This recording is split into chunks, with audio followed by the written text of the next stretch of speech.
I apologize to everybody who came to lunch. It's like a nightmare when you go somewhere, somebody comes to visit who's been in your city, but like 20 years ago. So everything is like, I remember when this used to be, and so I thank everybody who tolerated my trip down memory lane. I've been back to Philly. I was here last year for the Fuchs meeting. Jack looks exactly the same, so it's like time has stood still in some ways. I don't think so. It's true. Much older. You look the same, man. I don't know. That oxygen chamber you sleep in.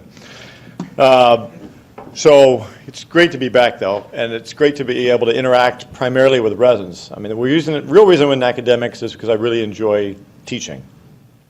Because when I teach, it forces me, like this talk, I've given this talk many times, but I never, ever, ever give the same talk twice. Always update it. So for this talk, for example, I just put in a lot of OCT images that I had not had in this talk previously. So when you teach, you force yourself to keep updated, to question dogma in the literature, and whenever possible to try to add to what is known by doing your own original research and then share that with others. And so I learn a lot from teaching, and I enjoy it very much, and hopefully I'll keep most of you guys awake and off your phones for the next 3 hours. A tall order given sort of the subject matter. This talk, corneal dystrophies. I'm not sure if you guys have had a corneal dystrophy talk this year. I looked at the other lectures you have this month. Okay, good. So hopefully it's not going to be too redundant. The next talk is going to be clinical utility of genetic analysis. Sounds dry, but I guarantee you it'll be fun. Case presentations that sort of highlight utility of genetic testing. The third part of this session is going to be what I call email consults. When I was a resident here, and that may still be the case, Monday mornings the Shields would have mail rounds where they'd show cases that had been sent into them from people around the world, discuss them, and then give advice to those who submitted the case. And it was back in the day, it was an envelope, and it was like a Polaroid they'd pass around. Now, obviously, it's email. So we do cornea rounds at Stein 4 times a year, where basically I present these email consultations. We just did that last week. So I'm going to share some of those with you. And then the last part of this is going to be on translational research. So I'm a clinician scientist. I have a basic science lab at Stein, besides being a busy clinician. And I think there's, at least in the anterior segment, there's not nearly as much discussion regarding translational research as there is in the posterior segment. So I want to share with you guys some of the things that I'm interested in and that others in the field of anterior segment disease are interested in, and maybe some future therapies that we will have at our disposal maybe 10 years, 20 years down the road. So first talk, corneal dystrophies. By way of disclosure, I don't think I'm getting paid by any of these companies to give this talk. I don't think anything's relevant other than I'm a consultant for Avellino Laboratories, but that's not relevant, but it will be in a future talk. So this is my residency class. If you couldn't tell, this is me, Shahzad Mian, who's the residency director at University of Michigan. I don't know if any of you guys interviewed at Michigan for ophthalmology, but Shahzad is the residency director there. Amy, you probably recognize, I understand Amy Weber is still here as a CPAC, or comprehensive attending. She fed us, she nurtured us, especially those of us in the back row who couldn't eat, couldn't cook anything. Amy made sure that we got here on time, sort of the mother hen of the group. Tamina Hawk, Junhee Lee down in Miami doing oculoplastics. Chris Brown is in New Jersey. Mark Yakabuchi. Mark was kind of running from the law for a while. I'm not sure exactly if he's resurfaced or where he's resurfaced. No, seriously, he always had run-ins. You can ask Amy if you don't believe me. He had run-ins with the police for whatever reason while he was here numerous times. But I think he may still be on the lam. And then Franco Recchia, who was on retina faculty at Vanderbilt for a number of years and now in private practice in Nashville. This is the crew, great group. I'll tell you, your co-residents are going to be your friends for life. I see these guys and gals at the meetings. Great to get together with them, have drinks, just enjoy sharing stories. Some probably true, some nobody can remember, so we make stuff up. But really, best years of my life, I think, were here at Wills, to be honest with you. If you want to refer to a text after my talk, probably not. But if you want sort of obviously the Wills Atlas, which Chris Rapuano, I think, Will's Eye Handbook, I guess it's called, excuse me, that Chris Rapuano was one of the founding editors of. That's a great resource, of course, when you're in the ER or in clinic, look something up. If you want a resource like that for the corneal dystrophies, this, I think, would be the best resource. This is published in Cornea Journal in 2015. I was a member of this committee. I don't agree with everything. It's a committee. So nobody, obviously it doesn't represent everybody's opinion, but it is, I think, an expert consensus regarding the classification of the corneal dystrophies. And you'll note that we still use an anatomically based classification system, epithelial, subepithelial dystrophies, epithelial stromal dystrophies, we'll get into why it's called that, and stromal dystrophies as well as endothelial dystrophies. So you say, well, why in the era of genetic medicine do we use an anatomically based system? Why don't we classify it based on genetic origin? And I say, well, because this classification system is not for use by geneticists, it's for use by clinicians. And what you see when you see a patient at the slit lamp are lattice lines, or you see some sort of opacity at the level of Bowman layer, or you see crystals, subepithelial crystals. And so that's, I think, why it should be a anatomically based classification system, even though we know the genetic basis of the vast majority of the corneal dystrophies. So because we're using an anatomically based classification system, this talk will be anatomically based. And I'm going to tell you things that are, everything I'm going to tell you is the truth, but I'll tell you also when I'm telling you the truth, but you should not remember it as the truth, because when you're examined for your OCAPs, your written boards or oral boards, many times you're being examined by somebody, or the question is written by somebody who's uninformed. And so they're going to sort of repeat old dogma that may not necessarily be true. So I'll tell you when something is the truth, but you have to keep in mind that others are not aware of that. So, epithelial dystrophies. Let's start with EBMD. First fallacy, this is not a corneal dystrophy. And again, I don't have the time to go into the details, but I'll touch on this a little bit later. But this is not a corneal dystrophy. This is a degeneration, but unfortunately it's been labeled as a dystrophy. And it is one of the more common, quote-unquote, dystrophies that you're going to see in your practice. And probably even the first years who have not been here for very long have seen patients with the classic findings, these sort of grayish-white intraepithelial opacities.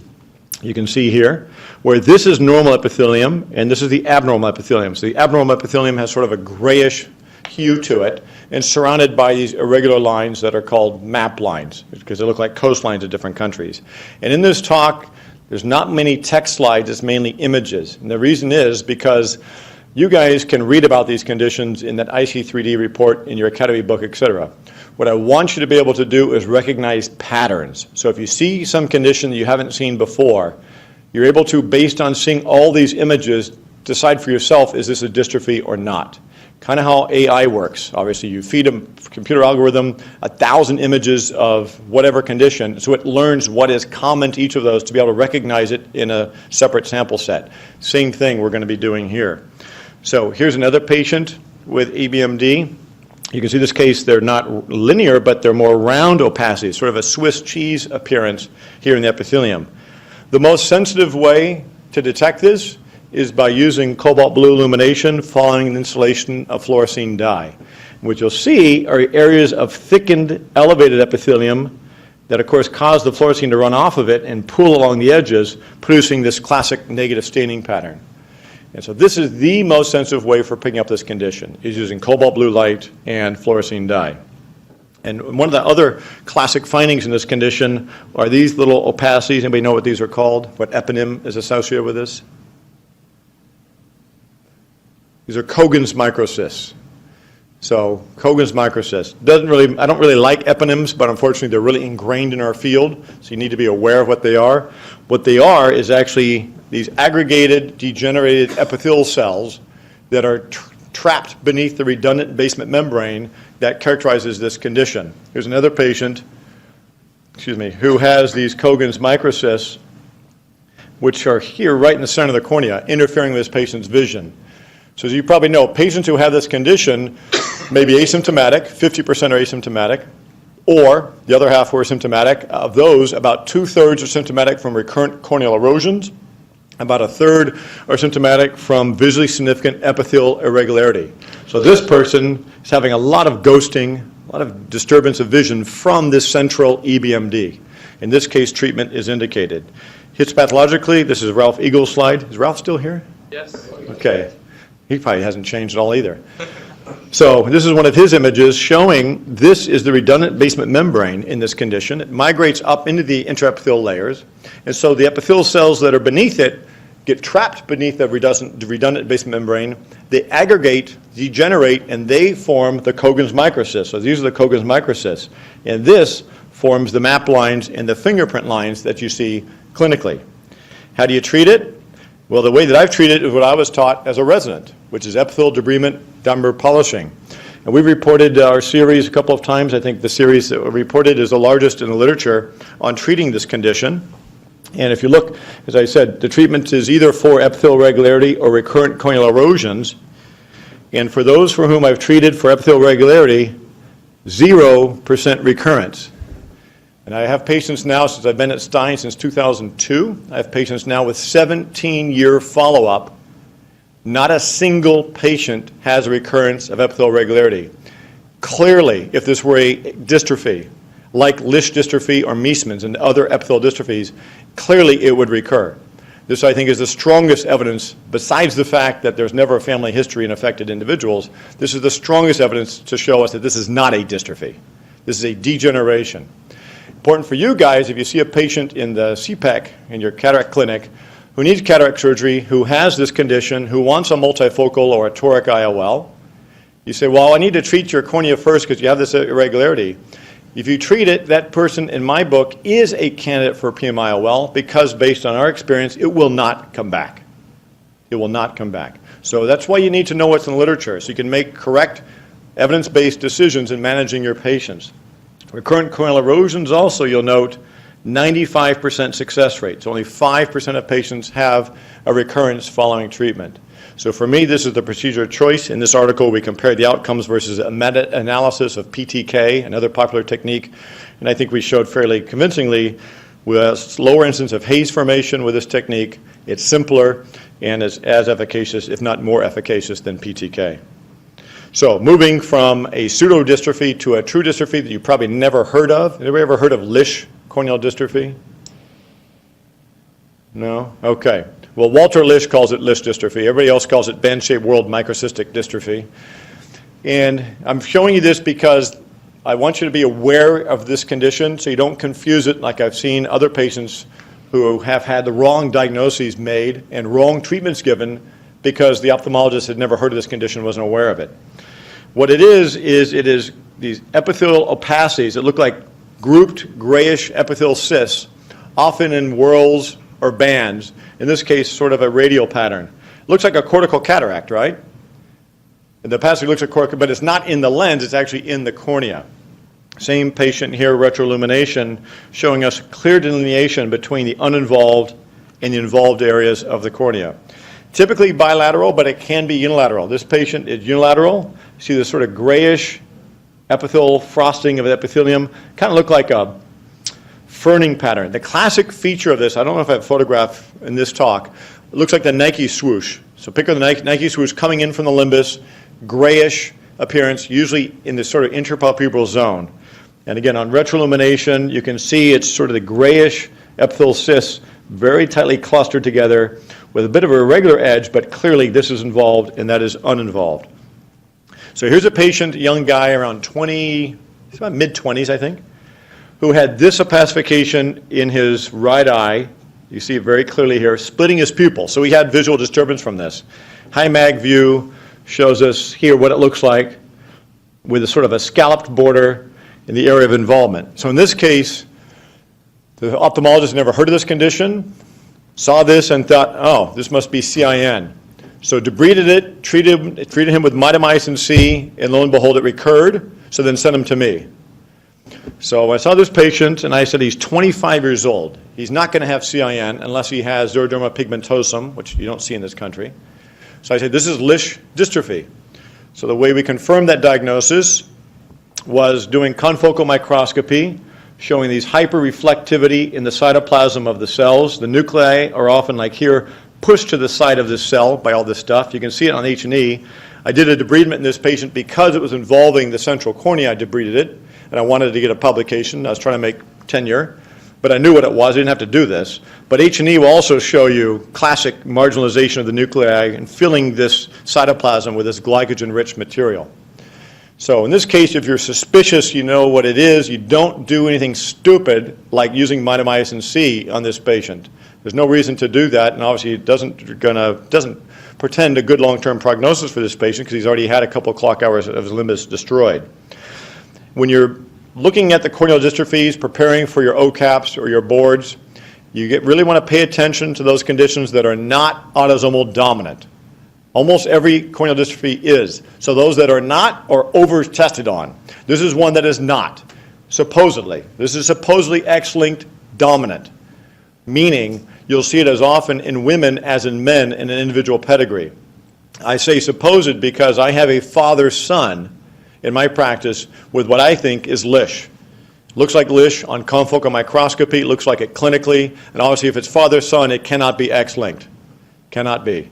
So I think it's autosomal dominant. And also I've spent $50,000 on whole exome sequencing, looking for the stupid gene for this condition. We've sequenced the entire X chromosome. There is nothing there. So I'm seeing Walter Lisch in Germany in a couple of weeks, and Walter and I are going to be talking about working together to find the genetic basis of Lisch corneal dystrophy. But for now, again, if you're being tested, it's X-linked dominant.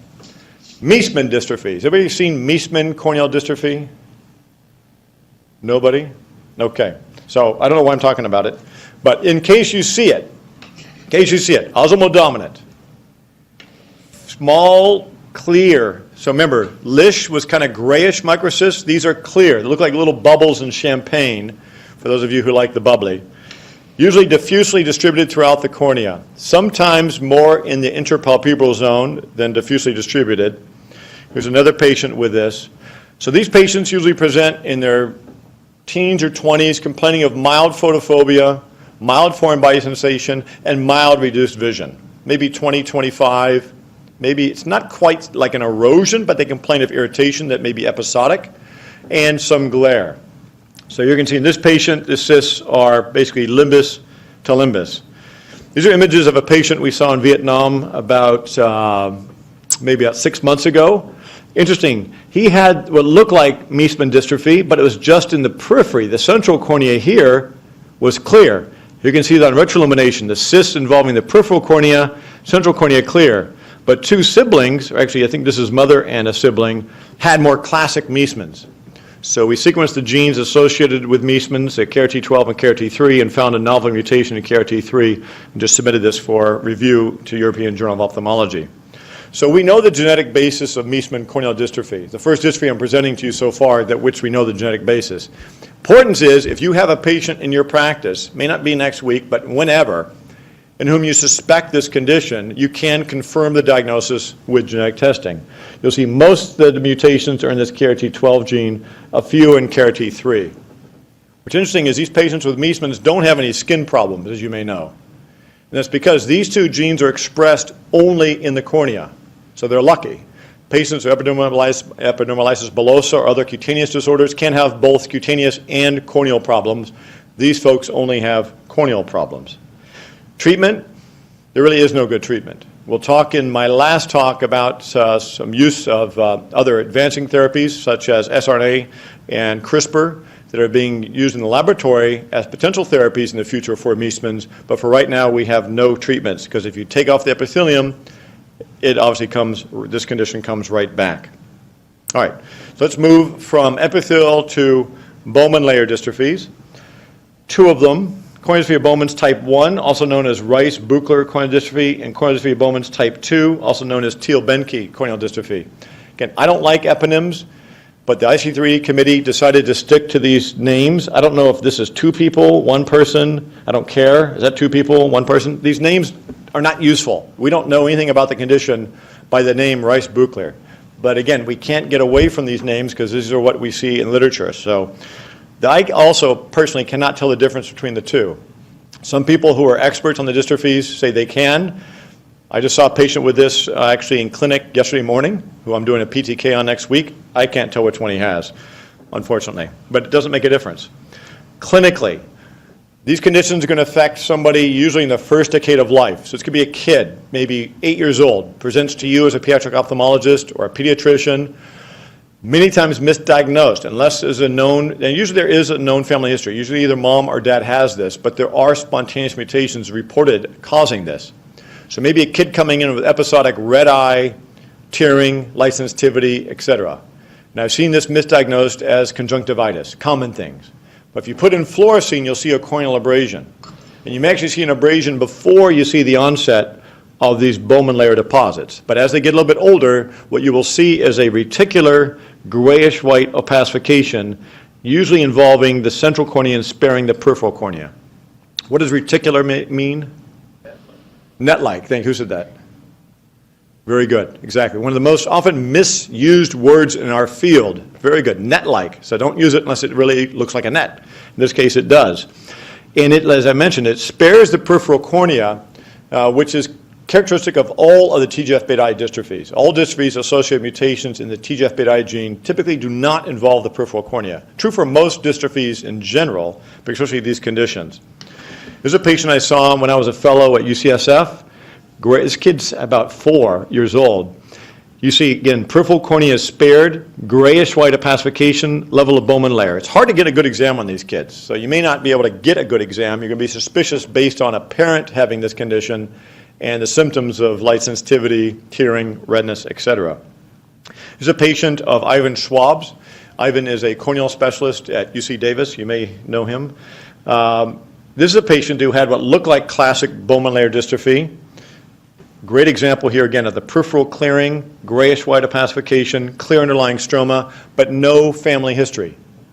In this case, they did genetic testing, confirmed this was a Bowman layer dystrophy, and they did paternity and maternity testing and proved that these were the biologic parents. So this is a proven case of spontaneous mutation causing a Bowman layer dystrophy. What you see on OCT, with a high-resolution OCT, is the epithelium is the darker area here. The dystrophic deposits are the hyperreflective layer beneath it, and this is the normal stroma. So if you do a higher resolution look at the epithelium, you can see how irregular the surface of the deposits are. So for the patient next week, this is actually his image. I'm doing a PTK on next week. When we do PTK, we want to get rid of all this stuff that's hyperreflective, but leave a smooth surface. So if you scrape off the epithelium, this part, and leave just this, what the laser does is it reproduces the profile of the cornea just deeper in the cornea. So that patient will have a clear cornea, but severe irregularity of the stroma. So what you want to do here is a transepithelial ablation with a laser. Just go straight through the surface, measure here on your OCT, how thick is this? It's probably, 80 microns. Laser right through that. So that epithelium is what we call a masking agent. If you don't have epithelium like that, you can put on fluid to achieve the same purpose. But in this case, PTK is the treatment of choice. You guys know what PTK is, phototherapeutic keratectomy. The excimer laser that we use for LASIK and PRK surgery, in this case, not necessarily to change the prescription, but the goal is to remove these dystrophic deposits. And look how nice this correlation is. Take a look at that image and then compare it to this section here, Masson trichrome stain, and you see very nicely here on this section, the sawtoothing, it's called, of the epithelium, with the Bowman's layer being replaced by these dystrophic deposits. So OCT images really give us almost sort of an in vivo slice through that cornea. It looks a lot like what we see on light microscopy. Important slide here. These are all the TGF-beta dystrophies. All the dystrophies associated with mutations in the TGF-beta gene, which used to be called the big H3 gene. You'll notice dystrophy of Bowman's type 1 and 2, lattice, granular, type 1, and granular type 2. We'll talk about these, but type 2 granular goes by a lot of different names. It's also called Avellino corneal dystrophy, also called combined granular lattice corneal dystrophy, which is a bad name because you never see lattice lines in these patients. So this is a better name for that. Notice the mutations are in just 2 different exons, and in fact, they're all clustered in just 2 different codons, 124 and 555. Meaning that genetic testing makes a lot of sense. It's easy to perform to rule in or rule out these 5 different dystrophies, because all you have to do is just look at 2 different codons. You can say it is or is not one of these conditions. There are different variants of lattice dystrophy, for example. I'll show you a slide later on. A bunch of different mutations in this gene. The gene has 17 exons. Mutations have been reported in 5 of those 17 exons. So you could say, well, if you screen these two, it doesn't rule out a TGF-beta dystrophy. True, but I'd say more than 90% of people you may encounter in clinical practice who have a condition associated with mutation of the gene have one of these 5. So makes it very amenable to genetic testing. All right.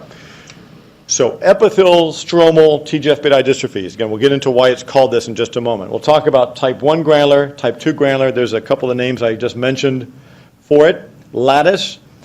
There are lots of different types of lattice, these variants, which I cannot keep track of. And I figured if somebody's interested in the dystrophies and they can't keep track of what's lattice type 1 versus type 3 versus 3A, let's just replace it all and call it variant lattice.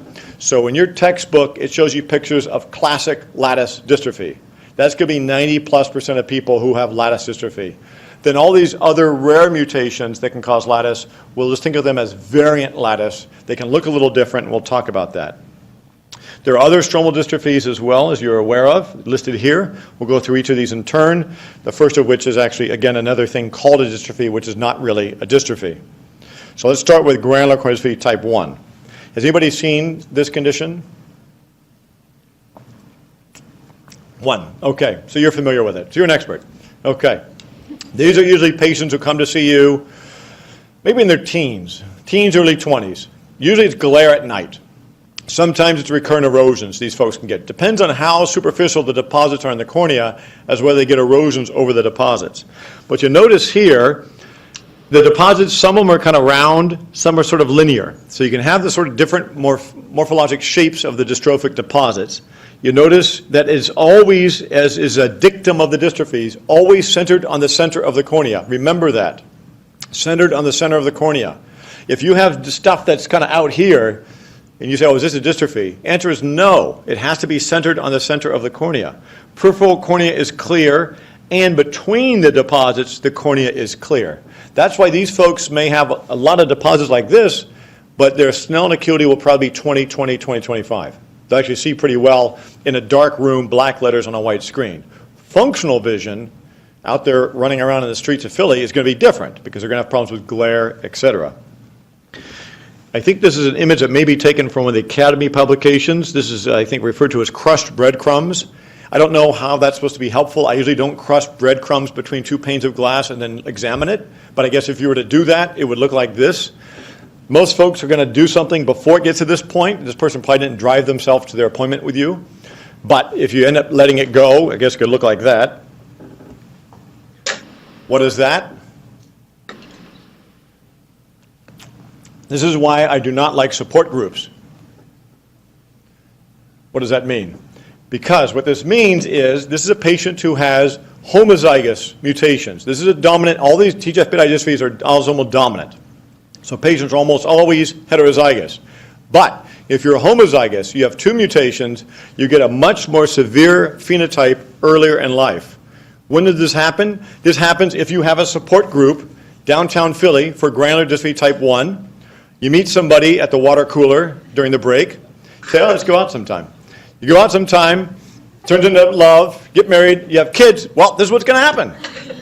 So what they should do is have mixers. You should have the macular dystrophy group, have a mixer with a granular dystrophy group, and everybody's happy. But this is the problem when you have mixing inside your own support group. Don't do it.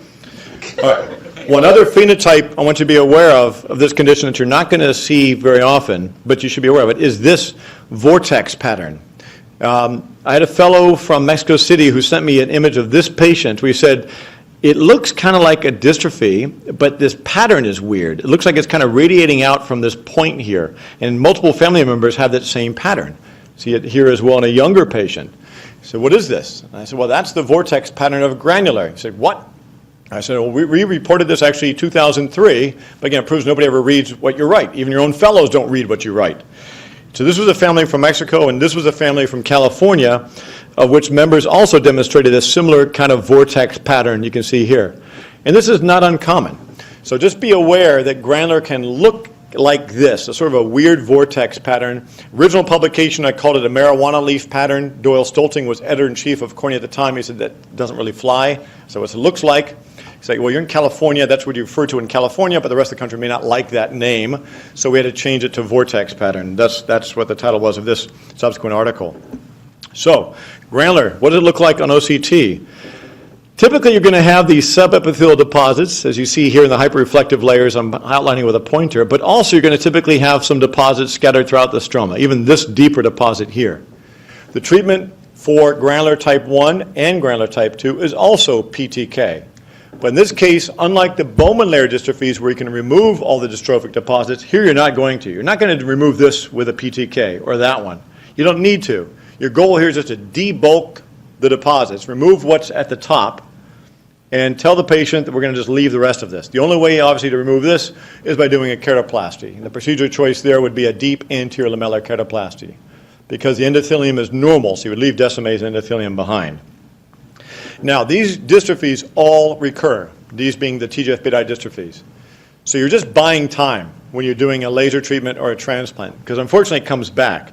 The good news is that when it comes back, it's typically very superficial. See all the hyperreflective material here? Show a higher mag here. It's all pretty much in the epithelium or at the basal layer epithelium. So in this case, just simple scraping of the epithelium will clear this cornea dramatically. Maybe a little bit of PTK so you can bill for it to remove some of the very, very superficial anterior stromal deposits, but that's all you need. So recurrent dystrophic deposits, typically very superficial, and again amenable to treatment with PTK. Granular type 2 looks like type 1, but often more sort of patterns as far as chains. So this kind of also has a bit of a radiating pattern, but these deposits are bigger. They're like coalesced deposits, which is more characteristic of this than type 1. Important slide here. What this slide highlights is that in the TGF-beta dystrophies, almost all of the dystrophies, the deposits are non-pigmented. If you see something that looks pigmented, other than gelatinous drop-like, it is not a dystrophy, period. It's not a dystrophy. They're grayish-white on direct illumination and translucent on retroillumination. That's characteristic of all the TGF-beta dystrophies. And with most of the dystrophies, that's characteristic of the dystrophic deposits. And like the granular type 1 patients, these folks get these deposits, which can cause glare, but often they don't need anything done as far as surgical intervention until their second, third, or fourth decade of life, maybe third or fourth. Yeah, it's rare to do anything surgically in the 20s, in my experience, for somebody with this condition. This condition can show up late, granular type 2. This is why you have to watch out for this if you're a LASIK surgeon. If you miss this and you do LASIK, and one of our cases will touch on this, you can cause a severe exacerbation of this condition that usually will necessitate or result in the patient needing to have a corneal transplant. Not a good outcome. So you got to make sure that you catch this condition in younger patients. So here's a patient who has granular type 2. Again, the sort of vortex patterns. That vortex pattern can be seen in type 1 or type 2 granular dystrophy. And here's the same patient, time warp, about 5 or 10 years in the future. You notice that the pattern's the same. The deposits are still just in the subepithelial zone. The deposits still don't involve anything in the periphery, but they've just gotten a little bit bigger and coalesced a bit more over time. This is the classic sort of maturation pattern, if you will, of these deposits. Here's a patient with granular type 2. A couple things it shows here. Look how nicely round this thing is. It's like somebody drew it with a protractor and said, okay, we're going to put the deposits here. Periphery, again, clear. And then this sort of deposit and this deposit, these are characteristic of type 2. Anything that looks like a neuron with an axon and a dendrite in a cell body, or looks stellate, tells you that is type 2. There was a picture in the Academy book, I believe, years ago, when I was looking at it, and it had a classic big stellate deposit, and it said, here's a patient with granular type 1. I was like, who put this in here? I think anytime you put photographs in a textbook or atlas or whatever, you should have confirmatory genetic testing whenever possible to make sure that is what you think that is. Here's another patient with granular type 2. Direct illumination, retroillumination, you can see it almost looks like a handprint. Again, I'm showing you guys lots of images of these dystrophies so you kind of pick up patterns to be able to differentiate between them and differentiate these conditions from other conditions that may mimic corneal dystrophies. Here's a patient with that, I said, cell body, with a cell body here with an axon and a dendrite coming off, some sort of funny looking deposits here. And here's another patient with obviously the very profound stellate deposits. This patient, not a candidate for phototherapeutic keratectomy. Way too big of a deposit, way too deep. Only thing to do for this patient is a keratoplasty, a deep anterior lamellar keratoplasty procedure of choice. All right, let's now move to lattice corneal dystrophy. Has anybody ever seen lattice? Okay, the only one. Are you a cornea fellow? I did residency in Nebraska. Okay, I'm trying to figure out how doing residency in Nebraska translates to seeing, you have a busy center there. I was actually there last September. Trulson Eye Institute? Yeah, it's a nice center. And you have a good new chair there in Ron Kruger. So maybe in the Midwest, you're going to see, because Nebraska may have such a big catchment area, you're going to see all this sort of weird stuff. We see all the weird stuff in LA because there's a lot of weird people there.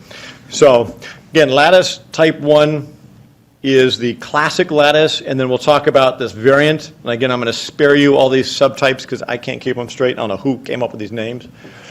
These folks typically present to you teens. They have recurrent erosions more often, in my experience, than the patients with granular type 1 and 2.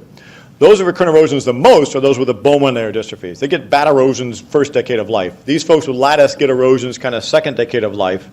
And it looks like there's cracks. If they're corneal with glass, these are cracks in the glass. Lattice tends to go a little bit further out in the periphery than most of the other TGF-beta dystrophies. There's a woman who worked in a research lab at UCLA who had beautiful lattice. I have to hide my excitement when I see patients with dystrophies because I really do get excited. I have to realize it's not exciting for them. It's a major nuisance, but I like it. So here you see the linear and branching opacities, and also together with them these little discrete deposits, almost like little chips in the glass here throughout the cornea. Here's a patient, we published his case too long ago, who had this finding in his right cornea, left cornea completely clear. Nothing. The guy was 65 years old, so totally unilateral lattice. And he had a rare mutation in the TGF-beta gene. In fact, I think we're the first one to report it. So these variants of lattice, these rare mutations, can show up as a weird phenotype, meaning it can be late onset. It can be unilateral. The lines can be very deep. Usually lattice lines are very superficial. That's why they get erosions. Some folks, they can be quite deep, like in this case. And here are the lines you may be able to tell look a little bit thicker than your typical lattice lines do. All right. We're showing here birefringence, dichroism. This is what you sort of have to learn for the boards. What is the material? Amyloid. What does amyloid mean? Not much. Proteinaceous. You might as well call it blue, or red. It's a descriptor. It's an adjective. What the material is a TGF-beta protein. The table I showed you with those 5 mutations, those mutations cause dysfunction of the protein. The protein is still made. It's still in the cornea, but it takes on different conformations and probably interacts differently with the other components of the stroma because of the mutation.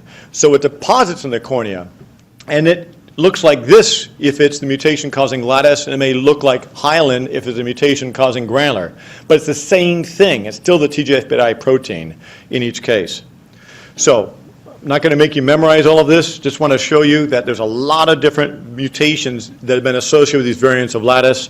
And I made tenure in part due to reporting a lot of these obscure mutations that have no interest to anybody other than the families who have them.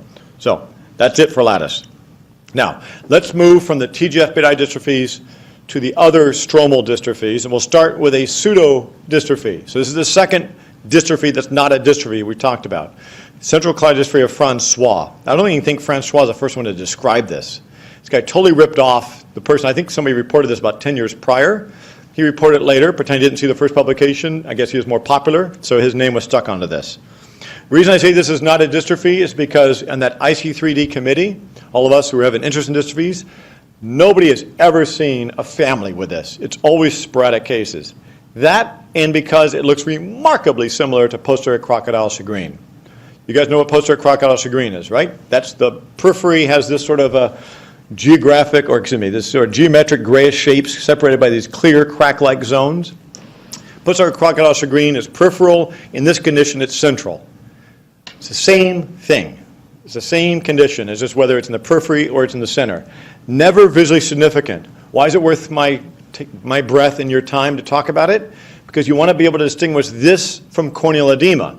I've seen 5 to 10 patients sent to me, used to be for DSEC, now for DMEC, for this condition, because somebody thought that was corneal edema. You look at that and you say, okay, I got it. It's sort of central grayish opacification, patients having some visual complaints, they have a cataract as well. Well, the problem is, this isn't the problem. This is not edema. The way you can tell it's not edema is because you have these clear crack-like zones. Edema is going to be haze. There's not going to be any cracks through it. and the corneal thickness is normal. So if you're not sure what you're looking at, do a pachymetry. That'll tell you what you're looking at. In this case, this is not visually significant. What it requires is benign neglect. Leave them alone. Don't confuse this with corneal edema. Schneider corneal dystrophy. This, in some places, I think the textbook, your academy book, I think due in large part to Jane Weiss's efforts, does not include the word crystalline, because only 50% of these patients have corneal crystals. So you should not rely on the presence of crystals to make the diagnosis, and thus we shouldn't have crystalline in the name of the condition. So here's somebody who has crystals, and this is a perfect example of what's wrong with textbooks. I don't know why I'm really on a rail against textbooks today, but I am. The thing is, because someone's going to give their best picture of Schneider's, the most industrial strength example of it, and put that in the textbook. So you guys are going to see that and go, this is what Schneider's looks like. So you'll be able to recognize the industrial strength version of it, but you're not going to be able to recognize the more mild version of Schneider's. That's why it's good to look at an atlas or listen to my talk, if you can bear hearing my voice for a couple hours, because you're going to see a range of different appearances of these conditions, be able to recognize something other than just the worst example. So here, those crystals are going to be bilateral, superficial, hard to miss. But the most important finding in Schneider's is what? What is the sine qua non of Schneider corneal dystrophy? That's right, Jack. It is the arcus senilis. It's the arcus. You always have arcus. If you don't have arcus, you don't have Schneider's. There's a patient who was followed in our fellows clinic at Stein. This is going back about 8 or 10 years ago. At the end of the year in June, the fellow said to me, I have a patient with Schneider's. I was going to tell you about them. I'd forgotten. I thought you might want to do genetic testing. I said, he said, I've been following this year. They've been followed by a fellow last year, too. Saw the patient, crystals, both eyes, no arcus, no family history. Diagnosis, multiple myeloma. As soon as I saw that, I said, this is not Schneider's. There's no arcus here. Patient had no family history, late onset of the findings, sent them to a oncologist, diagnosed multiple myeloma, died from multiple myeloma. Died because they were followed at the Stein Eye Institute for a couple of years with this condition obvious but misdiagnosed. So that's why it's important to pay attention to this talk and all your other talks as a resident. There's little things you'll retain that will help you avoid that mistake 20 years into practice. They'll make the right call to get that patient the treatment that they need. Here's another patient. This is from Sudhir Hanish, I think you guys know. Central crystals, dense arcus. I mean, we're not talking about like mild arcus. This is usually hit you in the face arcus with these patients, especially when they get older. Now, the Schneider's I want you to recognize is this. This is Schneider corneal dystrophy. You can't see the arcus because this is a light-colored iris, but please take my word for it. There is arcus here. Most important thing is this central haze. Kind of looks like that central clavisphere Francois we just saw, but there's no clear crack-like zones. All right? It actually has a bit of a targetoid appearance because you can imagine here it's a little bit less dense right here in the center than it is in the mid-periphery. So this is Schneider dystrophy. That eye was enough, you should make the diagnosis. The other eye gives it away with the crystals, but you shouldn't require the crystals. So just remember, arcus with central discoid or annular opacification, usually panstromal, usually a family history, autosomal dominant, Schneider's. What do you do about this? Well, because it's panstromal opacification, DULC or PK is the treatment of choice. Chris Rapuano, I think, with a previous fellow resident, last name Din, I think, published a series of patients with corneal dystrophies who were treated with PTK. I think one of them had Schneider dystrophy. So Chris may be able to tell you about what indications he has for treating this condition with PTK. But by and large, since the whole stroma is opacified, they need a keratoplasty to restore vision. We do know the genetic basis of this. It is the mutations in the UBI81 gene. So if you have a patient you think may have Schneider's, you can order genetic testing and definitively include or exclude that diagnosis. Now, if anybody here says they've seen this condition, I know you are lying. Why? Because I think it's been reported in a grand total of 7 or 8 families now on the world's literature. I think we have another family, and we may touch on that later during the case presentations, but very, very rare.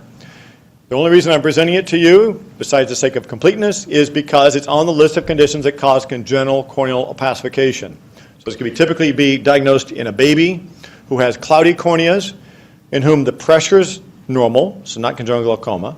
Corneal thickness is normal, so it's not CHED. And there's often a family history. This is dominantly inherited.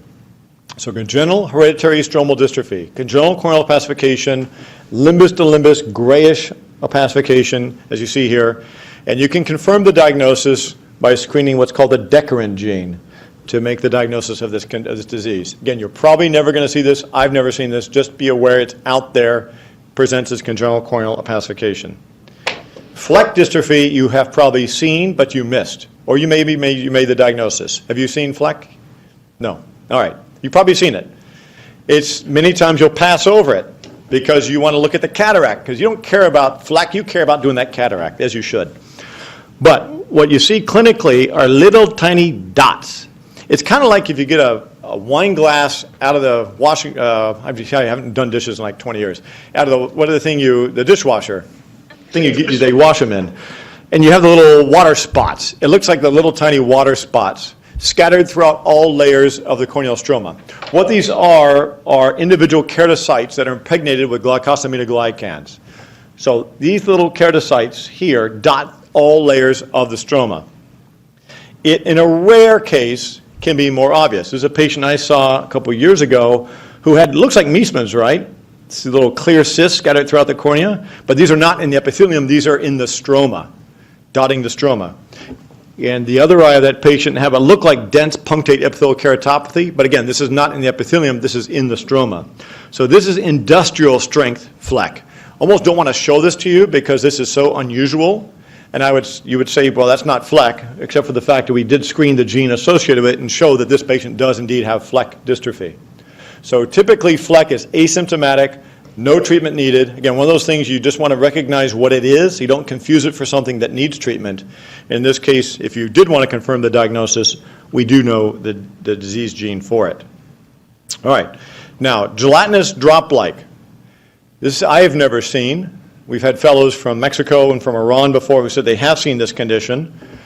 I don't even like to present this because this breaks all the dictums of dystrophies that I try to impart to you guys, but I have to for sake of completeness. Autosomal recessive. So again, this is one of the ones that doesn't obey the autosomal dominant rule. It is colored. Again, I said all dystrophies, the deposits are not pigmented. In this case, they are. I've also said that in dystrophies, the deposits are always actually distributed. They're centered on the center of the cornea. In this case, they are not. In this case, it's this sort of yellowish, mulberry-like deposits associated with vascularization. Again, dystrophies are never vascularized. This thing is. Often in the interpalpebral zone. Here we see a little deposit. This is probably spheroidal degeneration here at the limbus. Here's a patient, another patient with gelatinous drop-like dystrophy. This I call kumquat eye. What is this? This is yet another example of why support groups are a bad idea. All right.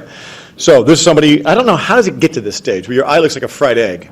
I mean, you think when you, maybe a month or two before this, you'd say, I can't see that well. But in any event, some reason somebody let it get to this stage. So gelatinous is, I don't know much about the pathogenesis. I think it has to do with something with chloride channels in the epithelium. But the problem is here that even if you do a transplant, it comes back. So there are no good treatments for gelatinous other than probably a keraprosthesis. It's probably the only thing I could think of that would restore vision to a patient and vision that would not be affected again in the future by recurrence of this condition. It's a little bit of a more severe intervention for this, but that's probably the only definitive treatment for gelatinous. We do know the genetic basis of gelatinous. The gene name has undergone a couple different iterations. So you see a number of different mutations have been reported. So if you have a patient with gelatinous, let me know. Take pictures because I've never seen it myself. And if you want to do genetic testing, you could to confirm or exclude the diagnosis. Now, macular is also a bit of a oddball, like gelatinous, but this is the one that's often tested on. So if you guys don't care anything about the dystrophies, you're going into retina, going into neuro-ophthalmology, this you want to pay attention to because you will be tested on this, on your OCAPs and your oral and written boards. Macular autosomal recessive inheritance.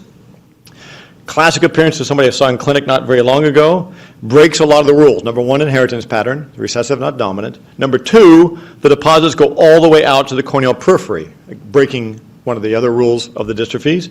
And number three, typically dystrophies involve one layer of the cornea. In this case, it involves the stroma and involves the endothelium, 2 layers involved. This is a patient who was a nurse at UCSF. I don't think I'd want her taking care of me. I don't know how she could see. You know, she's drawing up something, heparin, can't really read that very well. You get some toxic dose of something, but it looks like a snowstorm. These patients typically present much earlier with visual impairment than those with granular, which it looks kind of like, because the stroma between the deposits is not clear. We'll go back to the first image is probably the best one to show that. You can see here the deposits, but it is not clear between these deposits. That's why these folks often have significant visual impairment in their teens, early 20s. So these folks often need keratoplasty much earlier in life than those who have a TGF-beta eye dystrophy. And this slit beam shows us something. Typically, the deposits in the central cornea are very anterior stromal, and the periphery are right on decimase. So that's characteristic of macular. You see, essentially, there are some posterior deposits too, but typically the distribution is anterior stroma centrally, peripheral stroma, and the posterior stroma in the periphery. Here's a patient that was seen in the refractive surgery service years ago at Stein by a former colleague of mine who said, I don't know what that is, but I can't cut that corneal microkeratome or now be a femtosecond laser, so go to Aldave's clinic. Came to see me, I got excited. Oh, yeah, corneal deposits. You can see here, it's not just a bad photography or a bad photograph, that this stroma is hazy. So here, even though there's only a few deposits, they're limited to the central cornea, looks kind of like granular dystrophy. You know it's not because the stroma between the deposits is not clear, and because you check corneal pachymetry, and the pachymetry is maybe 460, 470. So macular is one of two dystrophies associated with decreased corneal thickness. The other one we'll talk about is posterior amorphous corneal dystrophy. So very helpful if you have a patient, you're trying to figure out is it granular or is it macular, take a family history. Granular is going to be dominant, should be a parent affected. Half the sibs will be affected. Macular, unless mom and dad were in a support group, typically parents aren't affected. Each sibling will have a 1 of 4 chance of being affected. And then do pachymetry as well as exam to differentiate between the two. In macular, as I mentioned, the deposits are all layers of the stroma. So you can see the hyperreflectivity. I don't know if you have to look at a lot of OCTs, but this is very hyperreflective. You see some of these deposits are kind of jutting into Bowman layer here. The deposits can be elevated. These folks can get recurrent erosions, but not as common. So here's a patient, OCT imaging. We can see corneal thickness, 468 in the center. In the periphery, maybe 500. So about 100 microns thinner than a typical cornea. There's another section, image from Ralph Eagle. This is colloidal iron stain, I believe, showing the dark blue are the deposits, all layers of the stroma, and even down here in the endothelium. And because it involves the endothelium, there's debate amongst corneal specialists as to whether PK or DULC is the procedure of choice. And I have two sisters with macular. One of them, I did a PK on the first eye, got the histopath so we could look and see how much involvement of the endothelium there was. Since there wasn't much involvement, I went ahead and did a DULC in her second eye, and then did a DULC for both eyes of her sister, who's about the same age. So in that case, I did sort of a biopsy of the first eye, if you will, to figure out what to do for her second eye and her sister's eyes. So classic appearance for macular dystrophy. Now, what's interesting is we've done some studies on macular. This was done shortly after I left here at Wills. This was my first year in practice at Stein. Went to India, saw about 75 families with macular dystrophy, and lo and behold, almost all of these were homozygous. There's a few patients who were heterozygous, like that one, but almost everybody's homozygous because this was conducted at Aravind. You guys probably are familiar with Aravind. Biggest eye hospital probably by volume in the world, Madurai. There's actually about 4 or 5 Aravind hospitals. We did this study in Madurai, where first cousin marriages are not that uncommon. Now, do the same study in the United States, which we did, and almost everybody's heterozygous. There is a couple homozygous individuals, but here you have, 320 million people in the United States? So you have carriers floating around, you have that many matings, you're going to get some offspring, of course, with macular dystrophy. So homozygous in India, heterozygous typically in the United States. As I mentioned, the treatment for these patients, typically either DULC or penetrating keratoplasty. There's really no consensus on that. All right, posterior amorphous. I like this one. We talked earlier, Kyle, did you say you were from Hershey? No, I'm sorry, okay, Michael, you're from Hershey, okay. So this is what used to be called Central Pennsylvania corneal dystrophy. George Rosenwasser, who's a corneal specialist in Hershey, described a family who had this weird condition, a large Mennonite family. So the thought at first was that maybe it's recessive, because it could be inbreeding. In fact, it had nothing to do with it. Just happened to be a large Mennonite family, but it made it easier to identify a genetic basis of this condition because the family hadn't moved all over everywhere like most families have. They all stayed in central Pennsylvania, so we were able to do genetic studies we needed to do to find the genetic basis.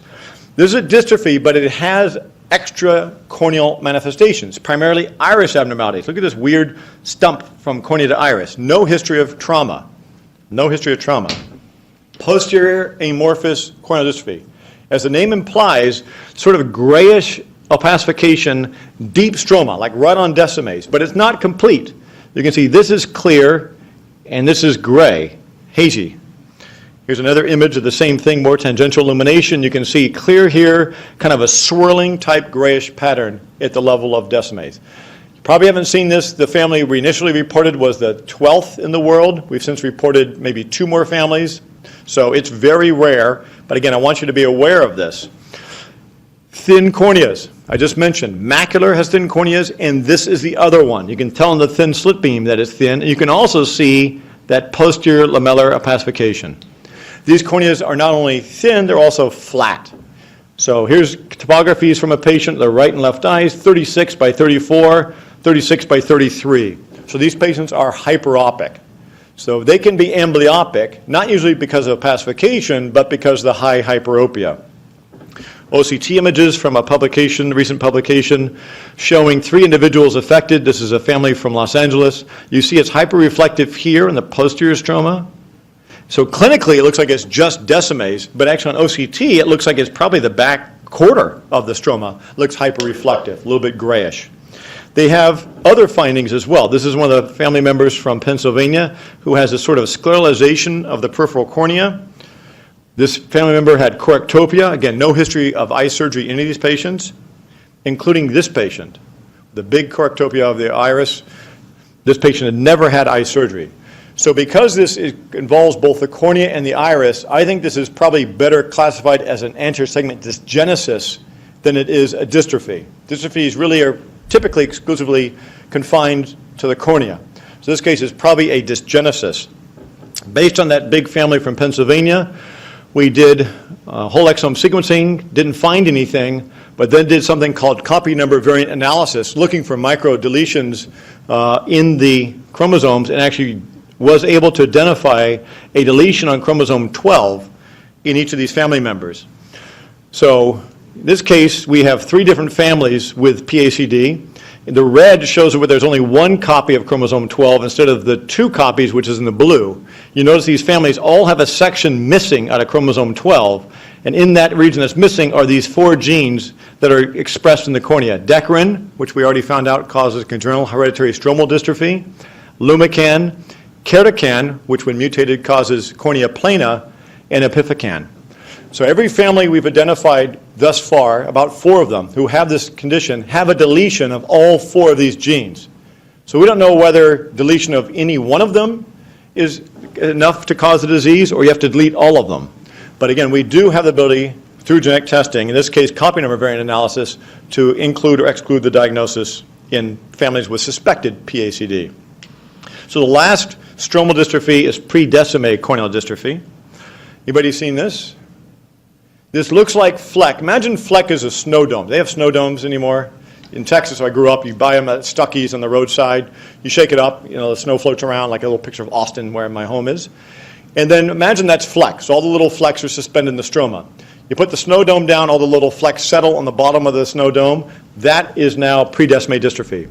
So the same sort of little fleck-like or salt granule-like opacities, but now just pre-decimatic.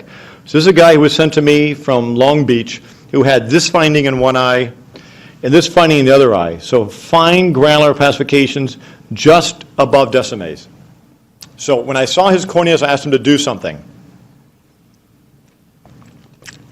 I asked him to take off his pants. And it's been years since I asked somebody to do that in my clinic because I'm an ophthalmologist. Why did I ask him to do that? I didn't want to, but I had to. Because I knew I was going to find. What is this? You can read in the title here, X-linked ichthyosis. So there's this association between pre-decimate corneal dystrophy and X-linked ichthyosis. And this gentleman said he had this skin condition his whole life, seen a couple dermatologists, they didn't know what it was, been treated with lotions, etc. And so in this case, skin condition was diagnosed by an ophthalmologist, probably first time in history. So this association you should be aware of. I've seen this before. We actually have a child we saw at Stein about 4 months ago who's 11, who has known ichthyosis, who also has predestinate corneal dystrophy. And so this was something we reported. Interestingly, this is also associated with copy number variant. So in this patient, we also did that same sort of testing as I just showed you for the last one. This time, of course, since it's the X chromosome, they only have one copy in the male. In this region where he has deletion is where this STS gene is located, right there, which when mutated or deleted causes this condition. Now, there's a very pretty variant of this that I have not seen, but the images were sent to me by Jorge Alio from Alicante, Spain. There's two Jorge Alios. This is the son, not the father, both well known in their field. And so it looks like predestinate, but it's polychromatic. Really pretty little crystals here. And he had two families with this, and there's a family been reported from Madrid, so all have Spanish ancestry. On confocal microscopy, quite pretty here, you see the normal endothelial cell mosaic with all these little hyperreflective foci in front of them. These are the deposits. On OCT, you can see the deposits, subtle, but they're there. I don't know if anybody has seen it. They're showing actually quite well here as these hyperreflective punctate dots in the predestinate area. So these are the three families we did whole exome sequencing on, and lo and behold, identified genetic basis as mutation in this PRDX3 gene. This has not been published yet. This has been submitted to the AJO, so don't take a picture of this. So again, a nice example of how we find genetic basis of these diseases. It all starts with a clinician or clinician scientist who sees these families, sees multiple families with the same condition in some cases, and then does a number of different genetic techniques, such as whole exome sequencing in this case, or copy number variant analysis in the example of posterior amorphous corneal dystrophy, to find the genetic basis of the condition. And it's significant because once we know the genetic basis, as we'll talk about in some of the case presentations that we'll discuss in a moment, once you have the genetic basis, you can definitively make the diagnosis as a clinician. Say it is or is not this condition, period. You can't do that very often. Pathology often gives us that sort of definitive yes or no. But otherwise, it's just your opinion versus somebody else's. It also is the first step when you're talking about developing gene-based therapies.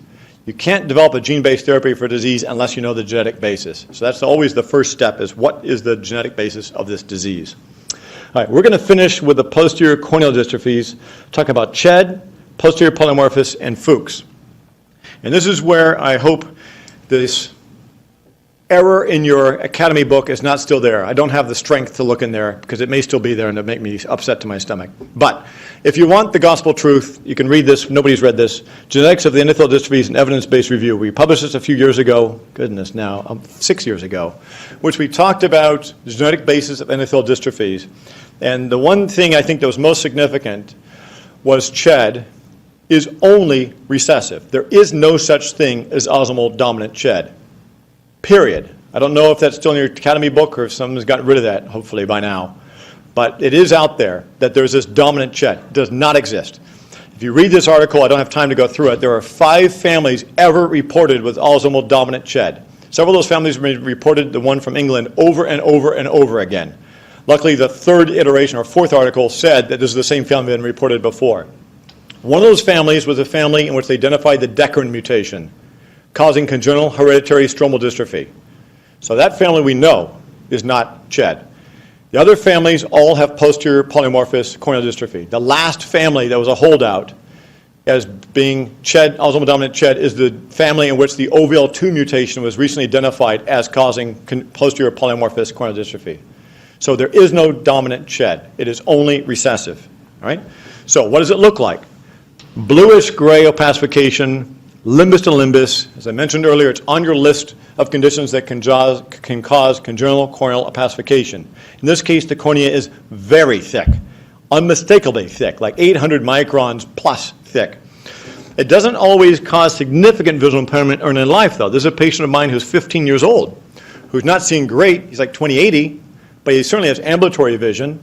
And I didn't do a graft for him until he was probably 18 years old. So while most of these affected individuals are children and require grafting at a young age, some can get to be older ages. Again, the cornea is diffusely thin. There are no classic features like on posterior polymorphous corneal dystrophy. There are no endothelial changes to observe.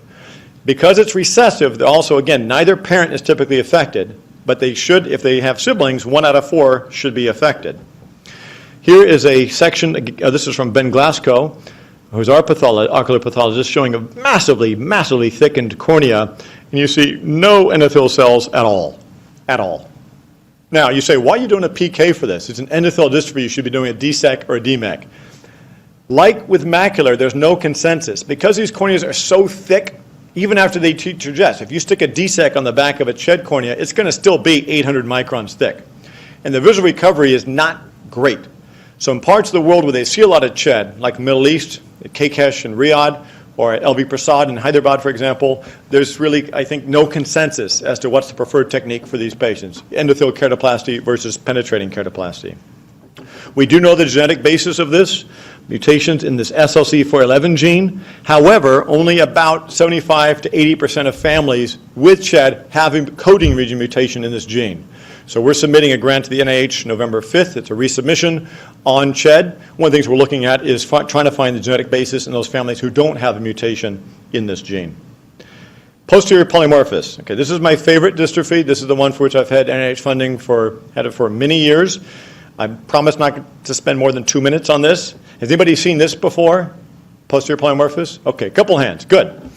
So it's sort of an oddball. It's autosomal dominant, but you can often have very different findings in the two eyes of an individual patient. One eye can have this beautiful band.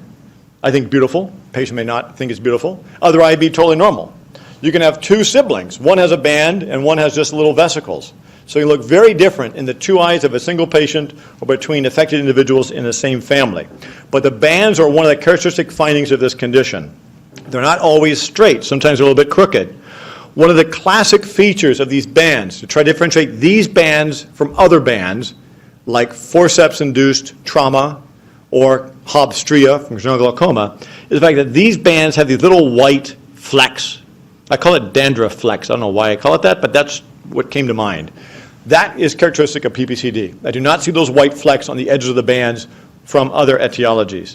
Again, here's another band, which kind of takes a little bit of a right turn here, with a little bit of these sort of vesicular lesions. Here's a patient who's about 6 years old who looks kind of like sawtoothing. Again, not the sawtoothing we talked about earlier of the bone layer deposits, but this irregularity of these lines on the endothelium. And this is that patient's sister who doesn't have any of those lines, but she has this cluster. See this grayish circular area with these little, what look like vesicular lesions in the middle. And that's a classic finding for posterior polymorphous corneal dystrophy. So the bands, the little grayish areas, and the little vesicles. And this is what I call the lunar variant of PPCD. I call it lunar because it's a whole grayish appearance of decimes, together with these little vesicles, almost looks like the moon's surface, with little moon craters. These are the folks who get into trouble, meaning that these are the folks who end up needing a corneal transplant, when they have this diffuse opacification. Your textbooks are wrong when they say that this rarely requires keratoplasty. I have, as far as I know, the world's largest collection of families with PPCD and the largest collection of individuals. Petra, another researcher, Liskova, has a very large collection as well. And in my series, it's now 35 to 40% of patients have required a corneal transplant. If you look at all the people you'll see in clinic who have Fuchs, who have Goutte, it's a lot lower percentage than that who end up needing a corneal transplant. So the percentage of patients who need a transplant is higher with PPCD than it is with Fuchs, and your books have it wrong in that regard. So this condition, like Meesman's, has locus heterogeneity. What that means is there's more than one gene that causes it. Meesman's, we talked about two different genes, KRT3 and KRT12. In this case, there's been 3 genes identified so far. The first one is the TCF8 gene, which is now known as the ZEB1 gene. There's also this OVL2 gene and the GRHL2 gene. So I'm not going to go into the details on that, but just to tell you, we do know the genetic basis of about a third to maybe 40% of the families. In spite of finding 3 genes, still the vast majority of families, at least in our series, we don't know the genetic basis. So we're still looking for it in these patients. What's the treatment? Treatment for this, like any other endothelial dystrophy, is DMEC, is the procedure of choice for these patients. You may know they can get glaucoma, unfortunately. It could be either open angle or angle closure, which has to be managed appropriately. All right, now let's finish up with Fuchs dystrophy. Has anybody seen Fuchs dystrophy? Okay, that's actually sarcastic. So I know you guys have seen Fuchs. So this is a real dystrophy, and this is when we say this is the most common corneal dystrophy, that is being very ethnocentric. It is the most common dystrophy in the United States and in North America. The United States is North America. Northern Europe. But this is very rare in other parts of the world. When I go to Yerevan, Armenia, they'll bring in patients to say, is this Fuchs? They never see it. When I was in Vietnam, in Saigon a month ago, they'll bring in the patients with Fuchs. They never see this. In Japan, less than 1% of the corneal transplants are done for Fuchs. So while it is the most common indication for corneal transplant in the US, and is the most common indication for corneal transplant worldwide, that's because half the transplants in the world are done in the US. But you look at the whole world, some places it's common, some places it's not very common. So classic finding are these guttae. Remember, guttae is what you see. Guttata is an adjective, meaning drop-like. So please don't use it as a noun, at least not around me. So you see these guttae here on the posterior stroma, associated with, in some cases, this beaten metal appearance. You get thickening of decimase, where it has this sort of grayish opacification.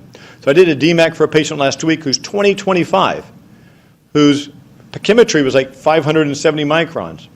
You're like, why are you doing a DMAC for somebody who's 20/25 and whose cornea is not swollen? Well, it's because she had such dense guttae and this dense, thickened decimase that it was causing a lot of visual disturbance for her.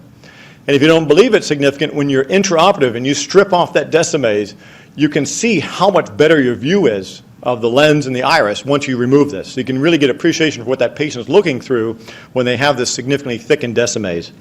So this section also from Ralph Eagle. I have to credit Ralph for a lot of these slides. Patient, of course, we're not doing this anymore. This is a full thickness cornea. We're not doing PKs for Fuchs anymore. But back when we were, we can see that these guttae are excrescences of decimase studding the posterior surface of decimase. And there's a single little sad endothelial cell all by itself hanging out. So, do we know the genetic basis of Fuchs?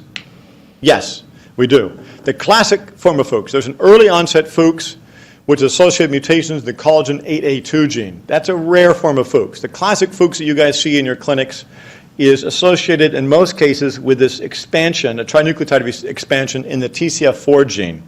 If you look at patients with Fuchs, about 79% or 80% will have more than 50 repeats of this trinucleotide expansion. Interestingly, it's intronic. It's not in the coding region, so we're not sure exactly how it interferes with the function of the protein. But if you look at control individuals, folks without Fuchs, only 3% will have more than 50 repeats. So the theory is that this causes RNA toxicity, still being worked out, but we do know the genetic basis of Fuchs in majority of cases. All right, that is a 1-hour whirlwind tour of the corneal dystrophies. Any questions? Yes?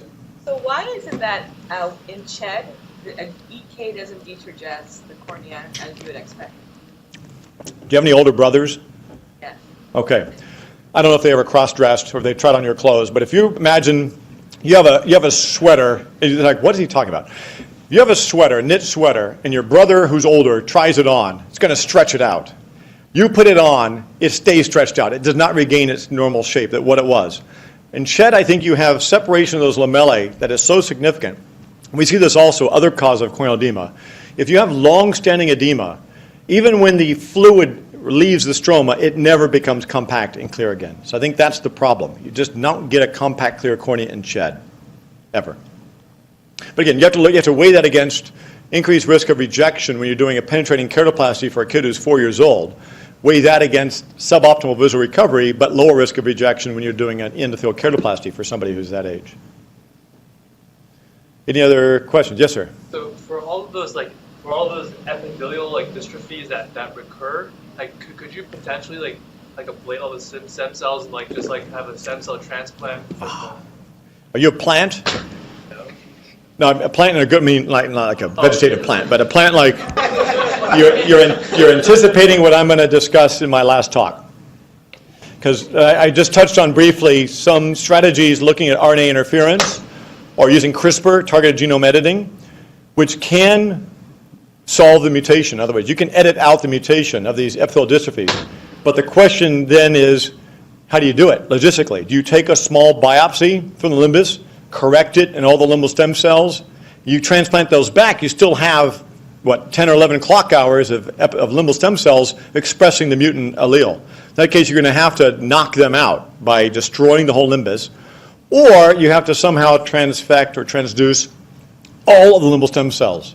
And how do you do that? If we don't even, there's no agreement on what a corneal limbal stem cell is, what markers there are, where they are, how do you know if you actually are going to transduce all of them?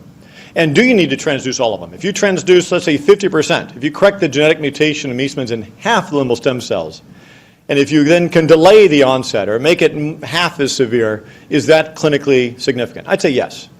But yeah, the practical approaches to these techniques are really the issue with epithelial dystrophies because of the fact we need the limbal stem cell population, but they're all expressing this mutant allele. Yes, sir?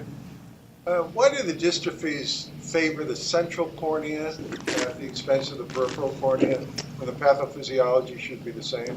Good question. So I'll answer that with a poster. It was at Arvo about 12 years ago by a colleague from Korea, where granular corneal dystrophy type 2 is the most common dystrophy in Korea. 1 in 875 people has it. So it's very common. And he reported a series of patients who had pterygia and pterygia removal, who also had granular dystrophy type 2. And lo and behold, when he took off the head of the pterygium, the deposits that were beneath it were clear. They were gone. So basically, I think the reason is, and he concluded, is because of proximity to limbal vasculature, you have scavengers, molecular scavengers, that will clear the dystrophic deposits. That's why in an article that was published years ago on a patient with lattice dystrophy, they autopsied maybe 20 different organs, pancreas, liver, lung, etc. No dystrophic deposits anywhere except in the cornea because it's avascular nature. So I think it's clear in the periphery because of proximity to limbal vasculature. So you could pull a Gunnarsson flap over the cornea, leave it on for some undetermined period of time, then take it off, and the superficial deposits at least should probably be cleared. Problem is you're probably going to get scarring from doing that procedure. But that's, I think, why the periphery is clear. All right, so let's do this. I'm going to give you guys a break in just a moment. Actually, we're going to break at about, I said, 3:40 or so. So for the next little bit of time, what I'd like to do is now highlight a few cases. We're going to make this interactive of the usefulness of genetic testing. Now we know the genetic basis, a lot of these corneal dystrophies. How does that help me as a clinician? I'm not a researcher, okay? I'm a clinician, let's say. How does that help me? I want to show you some cases that sort of highlight utility of genetic analysis. And by way of disclosure in this talk, it is relevant that I'm a consultant for Avellino Laboratories. So we published an article in Ophthalmology a number of years ago. Ed Stone was the one who's really behind this, who's at Iowa, on recommendations for genetic testing. This came out about the time when Arctic DX and other companies were offering genetic testing for macular degeneration. And a lot of these companies obviously see this as a way to make money. And as clinicians, you're like, what do I do if somebody comes to me with some at-home genetic test that I have to interpret for them?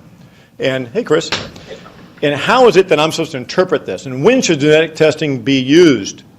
And so what we had said is that we should, as ophthalmologists, consider offering genetic testing to patients who have clinical findings suggestive of Mendelian disorder, okay, whose causative genes have been identified. Now, that doesn't mean that when I see a patient in my practice who has classic lattice, I'm going to do genetic testing. It's not going to change anything I do for that patient. But I have a patient who, as I saw a week and a half ago, looks like they have lattice, but no family history, no recurrent erosions, and no eye problems till they're 50, I smell something funny. That's why I'm going to do genetic testing, as I did for that patient just a week and a half ago. So you need to know for which conditions we know the genetic basis. We just reviewed that. And then in your practice, you can occasionally employ genetic testing. Now, Chris Rapuano just came in, master clinician. He may say, I don't need to do genetic testing. I've been a corneal specialist for a number of years. I can tell you what is a dystrophy and what is not a dystrophy based on the phenotype, based on if there's a family history, as there should be, because we talked about most of these dystrophies are autosomal dominant. But I would tell you that you really can't rely on either of those to definitively distinguish between dystrophic and non-dystrophic conditions. The only way to really make that distinction is doing molecular genetic analysis. All right, so we'll talk about two arenas in which genetic testing may be useful. One is in the refractive surgery clinic, the other is in the cornea clinic. So let's start in the refractive surgery clinic. It's a case of a 21-year-old Chinese woman who presented for refractive surgery evaluation. She's a myope, unknown family history, on exam, totally normal corneas. Normal topography, normal pachymetry, normal slit lamp examination. Right? So she had femto LASIK performed for both eyes. About 18 months after the procedures, complained of some progressive decrease in uncorrected vision. So went back to the operating surgeon. And unfortunately, what was found were these deposits, as you can see here in the central cornea of both eyes. So the grayish opacity in the right eye and a larger area of round opacity in the left eye. Right? Again, there was nothing in her corneas 18 months ago prior to the femto LASIK. She then comes back again 24 months after the surgery, so 6 months after those photographs, and now you can see even more deposits in the right and left eyes. Right? So what is going on here? We'd say, well, she may have a corneal dystrophy, but she's 22, and that is about the age, and a lot of times these deposits show up. This could just be the natural course of this disease. You say, well, okay, let's take a look at her mother. That patient's 22. Mother's 56. We know with time the deposits become more dense. Well, the mother at age 56 only has a couple of little tiny deposits in each eye. So clearly, this is not the natural course of the disease. This is an acceleration of these deposits triggered by the trauma of the LASIK surgery. And you can see how very easily this patient, if she came in for an examination, could be missed. This could be either not seen or seen attributed to contact lens-induced scarring or something else. So if you see this patient, do refractive surgery, so you really have to exclude the potential that this is a dystrophic condition by doing genetic testing. There's really no other way of saying that this patient can have refractive surgery. So we did genetic testing for the proband, and she, at this codon 124, as we talked about earlier, had this mutation, arginine histidine, which is the classic mutation associated with granular corneal dystrophy type 2. You see that mutation is not present in the control sample. So this condition has been associated, this exacerbation of granular corneal dystrophy type 2 has been associated with Korean population primarily because, as I mentioned earlier, this is the most common corneal dystrophy in Korea. And it's so common now that you really can't publish any more papers. The journals would tell you this is not novel. E.K. Kim, who's a colleague and friend in Seoul, has 500 patients he's seen with granular type 2 dystrophy exacerbated by LASIK surgery. So this is a big problem in some parts of the world. But I'll tell you, it is not just in the Korean population. Like the patient I just presented to you is not Korean, she is Chinese. And there are patients reported from North America, from Europe, from all over parts of the world who are not Korean who have this. And there's nothing different about Korean versus somebody non-Korean. The fact is this condition is common in Korea, but if you have this patient with this condition from anywhere in the world, they're at risk of this. In fact, anybody with a TGF-beta dystrophy is at risk of this happening.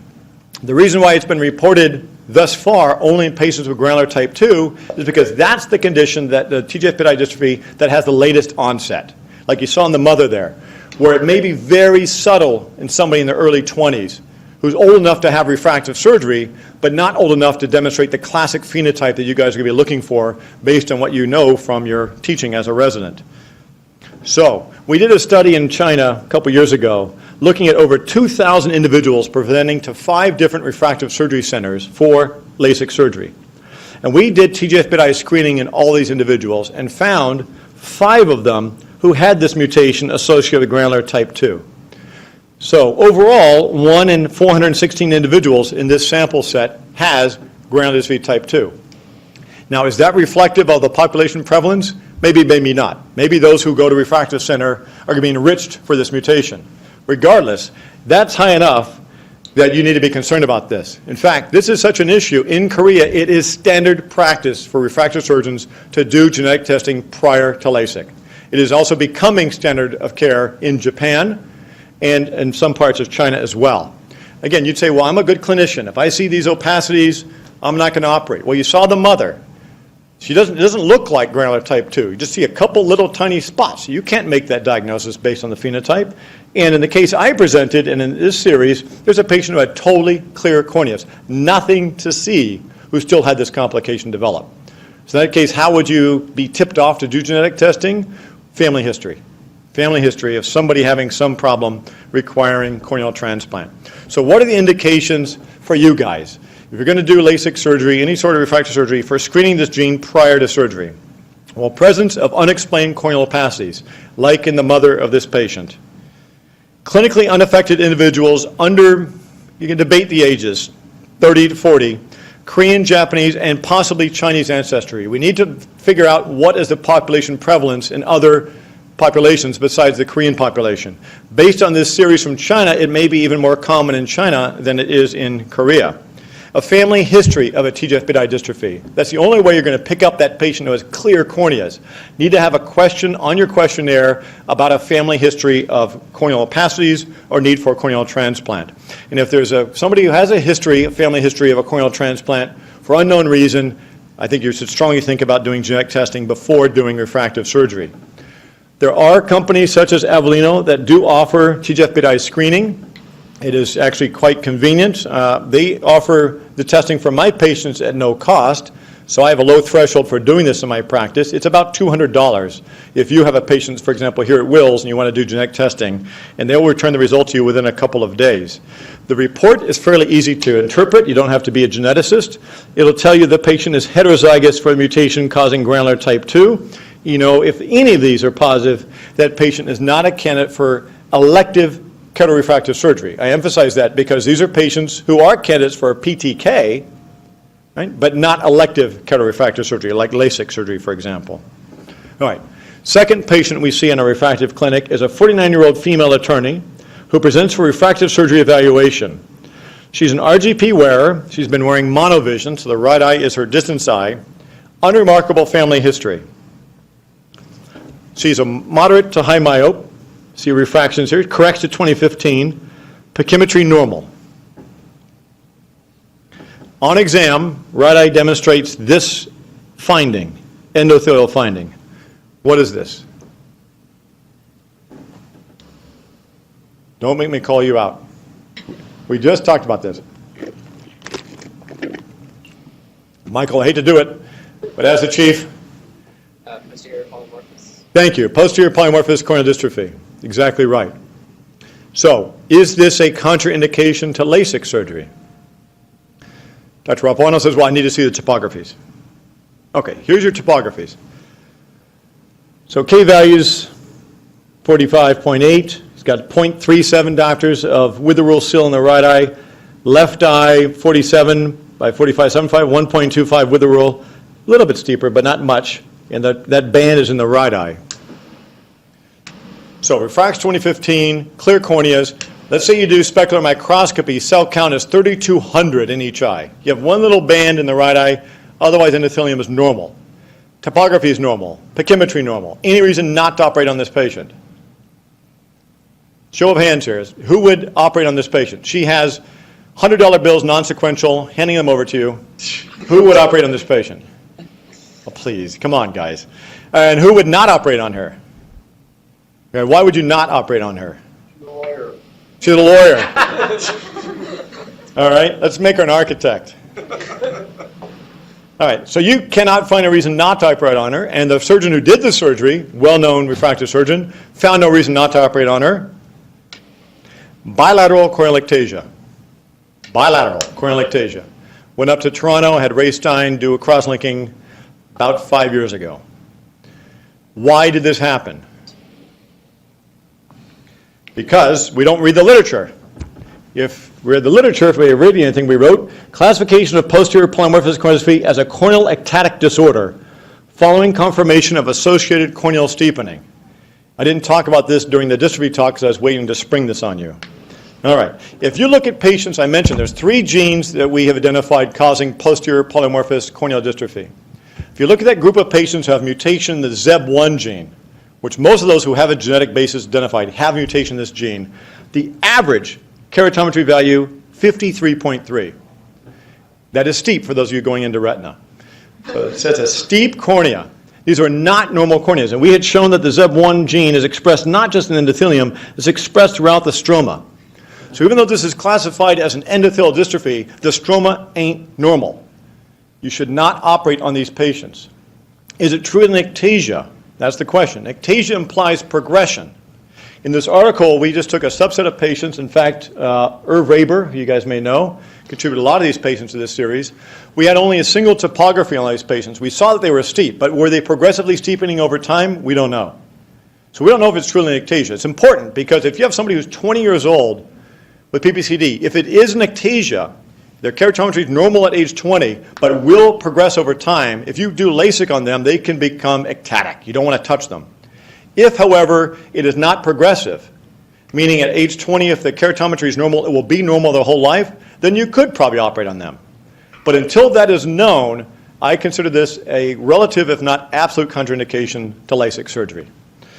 So, when should we be screening these genes associated with posterior polymorphous corneal dystrophy? Well, unexplained corneal endothelial opacities. I showed you in the earlier talk. PPCD can look very different in different individuals. Even the two eyes of the same individual, it can look quite different. Family history of PPCD, family history of corneal ectasia, or corneal transplantation for ectasia or non-Fuchs corneal endothelial dystrophy. There are lots of reports and literature of keratoconus together with PPCD. And that's why I initially, when seeing all these articles, thought there's got to be something other than just coincidence. And indeed, it's the case. You don't have keratoconus in PPCD. Corneal steepening is part and parcel of posterior polymorphous corneal dystrophy. This is a patient with posterior polymorphous corneal dystrophy. The steepening can either be classic for keratoconus like this, or it could be non-keratoconic kind of diffuse corneal steepening. But again, that is classic for PPCD. So, if you have a patient with any of these conditions, which you think, I'd like to do genetic testing, how do I do it? Well, you can send me an email. We have a research lab at Stein, funded by NIH and other sources. We have a consent form now in, 9 different languages? Do we have Arabic? Yes, that's the latest. So we can collect samples. I just had a call the other day to Brazil and Delhi. So we can collect samples from folks pretty much if they speak any or read any of these 9 languages. But if I give the result, I say this patient does or doesn't have lattice dystrophy, you cannot make any clinical decisions based on that result until it is confirmed by a CLIA certified laboratory. A laboratory that has government inspections and has all this stuff, which we don't have the energy or time or interest to do. So, what are CLIA certified labs? One of them is Carver Laboratory, University of Iowa, is CLIA certified, for example. Also ASPR, which is in Estonia, wherever Estonia is. And they have several different genetic tests, some panels like this. They do a next-gen sequencing panel, which they will screen pretty much every gene associated thus far with a corneal dystrophy. Now, a word to the wise here. You do have to know something about the dystrophies. That's why it's good to contact me or somebody else who knows about genetics of the dystrophies, because lattice, for example, that mutation is always the same mutation, no matter if you're from Mumbai or Moscow. However, if it's posterior polymorphous corneal dystrophy, if it's macular dystrophy, typically every family has a novel mutation. So if you have a panel that has only a certain number of previously identified mutations on it, it's not going to be useful for macular or posterior polymorphous. If you do whole exome sequencing, which you're going to sequence the entire coding region, that's useful, but only for some dystrophies. We already talked about predecimate dystrophy and posterior amorphous corneal dystrophy that are due to copy number variant. So screening for point mutations is not going to be useful. So start with somebody who knows, who can give you some guidance as to how to do genetic testing, and then know what resources are out there. All right. Now, big question is, what about testing for keratoconus? Do we have commercially available genetic testing for keratoconus? Well, Avellino, the company for whom I consult, released in Asia 2 years ago a genetic test for keratoconus. They also, at the Academy meeting next month, are launching a commercially available test in the United States for keratoconus. This is being recorded, the session I was told, so I have to be very careful what I say. Bottom line is, I have told the company that I would like to see the utility of the test demonstrated on a separate cohort of patients with known keratoconus, and I'm a co-PI on an NIH-funded grant with Yaron Rabinowitz. So what I'd like to do is make sure that test works on our keratoconic patients before I can give it a stamp of approval. But just to let you know, you may see something at Academy about genetic testing for keratoconus that is going to be soon available from Avellino Laboratories. All right. So where's that data from? Is that from? The data is primarily, I asked, primarily Caucasians and Southeast Asians, primarily a Korean population and some Caucasian samples is what the data is from. So, and they know already, I said, well, that doesn't necessarily mean, because you guys may know, certain variants that are common in one ethnic population may not be necessarily very common in another one. We have an article in Cornea Journal last month about a patient from the Northeast, Debbie Jacobs' patient, who had corneal collagen cross-linking in both eyes, perforated both corneas. So the concern was, does she have this brittle cornea syndrome? So she came out to LA to see me. We screened the genes associated with brittle cornea syndrome. She had very rare variants, 3 of them, in the ZNF469 gene. The population prevalence is 1 in 10,000. So you think, oh, this indeed could be disease-causing. But she's Ashkenazi Jewish. In the Ashkenazi Jewish population, these variants are not that uncommon. So it really led to question as to actually, are these variants disease-causing or not? So you have to consider the population that you're sampling. And so Chris's point or question was a very good one. If this test has been validated in a Caucasian population or an Asian population, it may not apply to an African-American population or a Hispanic population. So, and that's another reason why I'd like to see more data, more replication cohorts before I say that that test, I think, has clinical utility. So let's move now to the cornea clinic and talk about a little about genetic testing. We have 2 more cases. First one is a 47-year-old woman with a history of glare and light sensitivity since childhood. Previously diagnosed by her optometrist with corneal haze in both eyes, but no history of trauma, injury, infection, or recurrent erosions. Family history, none. No family history of inherited corneal disorder or visual disturbance. Right eye. Can anybody tell me what they see in the photograph that they think is interesting? Or dull? What's that? Aaron, are you out there? I am. Okay. So, paracentral opacification, market, arcus. So marked arcus, but what do you think that is there? Schneider-like. Schneider-like. Okay, crystalline. Very good. So she pointed out, I think, the 2 most interesting findings here, which is crystalline deposit and an arcus. And that crystalline deposition is very superficial. Other eye, higher magnification, little something, something. All right? And if you can believe me, kind of a little bit of haze. If you look at the iris detail here, it's not in focus, but at least it looks a little bit clearer. This looks a little bit hazy. So sort of a central discoid opacification, which we already talked about, is one of the classic findings with Schneider's. Again, the sine qua non being the arcus. So what do we think the diagnosis is? Schneider corneal dystrophy. Okay. So, how's it inherited? Autosomal dominant. Chance her sister is affected? 50%. Clear corneas. All right, not unexpected. Son. What's the chance her son has Schneider corneal dystrophy? Assuming she did not meet the husband in a support group. 50%. Clear corneas. All right, well, obviously one of her parents has it, though. So father, dad's got a little bit of arcus, but we'll give him a pass because he's older. Everything starts, wheels start coming off when you get a little older. But central cornea, crystal clear, no pun intended. All right, so it's obviously his mom then is the one who transmitted this to her. But unfortunately, or fortunately, cornea is crystal clear. All right, now what? How do you explain this? Kyle? The dad. There we go. Everybody hear that? Is the father the father? Is that your daddy? All right. So, how do we determine? I mean, there's billboards all over LA. I think there was someone I remember in my time here in Philly about, who's the father, DNA 1-800, then the phone number to call. So you do paternity testing. First of all, we want to make sure we have the right diagnosis. So we screened the UBI81 gene in our patient and found this missense mutation at codon 103, not present in controls, not present in any of the 1,000 genomes available now, all these resources online. This has never been reported before.